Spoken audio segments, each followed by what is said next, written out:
plebes unum presentas elecciones presidenciales en la historia mexicana. The 10th official Mexican presidential election took place on July 6, 1958. Cortines wanted to repair the image of the PRI, which was soured in the latter years of Alemán's administration, starting with a massive anti-corruption campaign. Cortines led some reforms such as his March to the Sea plan, which was basically him shifting Mexico's population from the midland to the coast to make use of the marine and coastal resources. That plan eventually ended malaria in Mexico, believe it or not. He also used the government to help with the constructions of dams, railroads, hospitals, roads, and schools.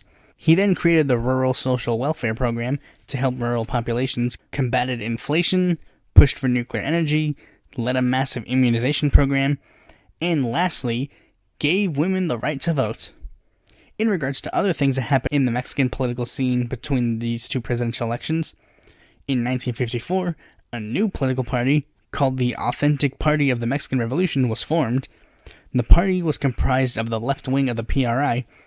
Cortines was 100% approving of this because the PARM was not 100% electorally independent from the PRI. It was more of a satellite party, which is defined as a political party pretty much only used to be a member of an electoral alliance with the ruling party in exchange for some implementation of their platform. For example, in many communist countries, especially modern-day ones like China and North Korea, even though it's an official one-party state, there are actually multiple parties, but the smaller parties choose to either align themselves with the major party, aka the Communist Party, or are banned from actually holding elections. Everybody got that? Good. Now on to the campaign itself. The PRI didn't really have anything interesting in their nomination process. Cortines just nominated his Secretary of Labor, Adolfo López Mateos, to be their candidate, and the PRI just said, alright. That part wasn't interesting because there was no primary challenger, there was no big controversy surrounding the candidates. It was just, alright, you're the candidate now. The interesting aspect was technically this was the first presidential election to utilize a strategy that would be commonplace in future elections, an electoral alliance.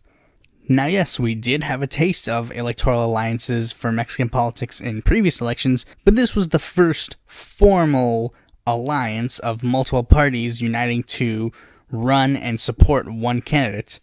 The other times it was more of a, this party endorses this candidate for president and won't run a candidate, whereas this time around, it was actually, this candidate would run for this party, and this party, and this party. You see what I mean? Kind of like an unofficial fusion voting, if you will. The coalition this time around was made up of the PRI, the PARM, the Mexican National Party, and the Popular Party.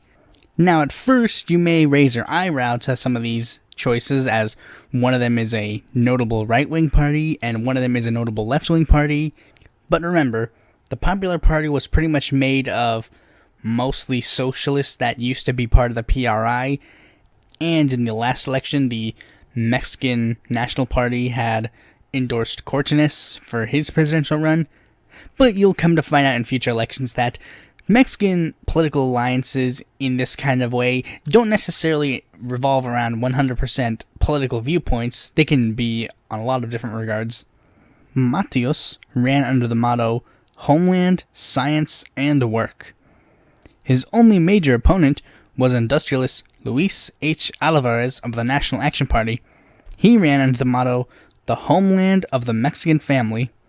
I mean, there's not really much else to say about his candidacy. It was just, he ran, and here are the results. Mateos won, getting 90.43% of the popular vote, and Alvarez got a distant second with 9.42% of the popular vote. And in the Chamber of Duties, 9 out of 162 of the seats went to parties other than the PRI. Te veré para las próximas elecciones, amigo. Thanks for watching this video. Be sure to like, comment, subscribe, and click that bell to be notified when a future video of mine comes out. And if you're interested in more content from me, you can go to my website or follow me on Facebook, Twitter, or Quora, or check out my articles on the Independent Political Report.